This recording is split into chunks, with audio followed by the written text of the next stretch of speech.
Introduction. Hello friends, here you see some fruits are kept on the table.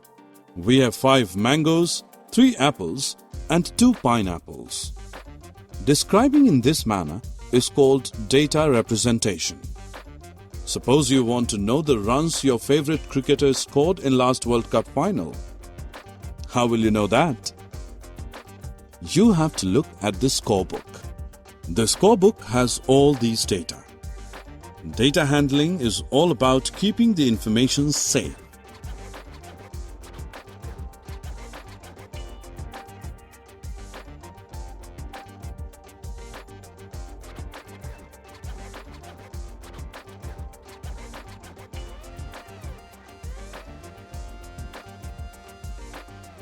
Objectives.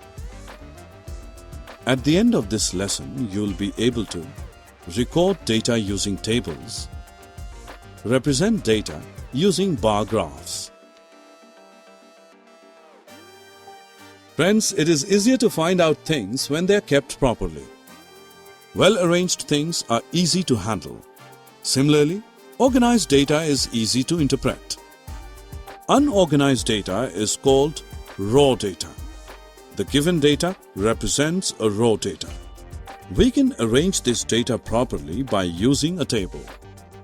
Tables help us to represent data in a well-organized way.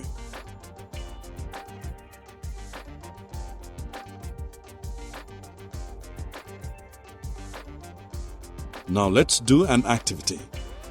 Take 2 dice. Throw both the dice together and note how many times the sum of numbers on both dice is greater than 9. Also note number of times sum is less than 9. Do this activity for 20 times and mark in the table each time. So we see that marking helps us to record data. These are called tally marks. Instead of counting each mark one by one, skip the count by 5s and add remaining marks to the count. This makes counting quick.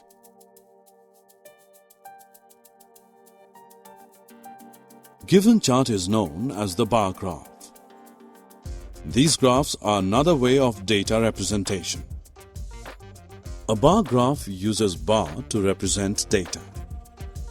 In the given graph, subjects are listed at the bottom and number of students is given at the side of the bar graph. In this graph, 9 blocks tell us about the number of students who like maths. Similarly, there are 7 blocks in EVS, 5 blocks in science, 4 blocks in English and 3 blocks in Hindi.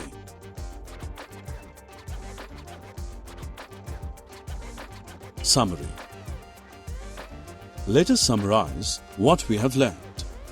Unorganized data is called raw data.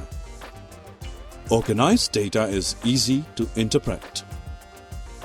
Data can be arranged using tables, tally marks and bar graphs.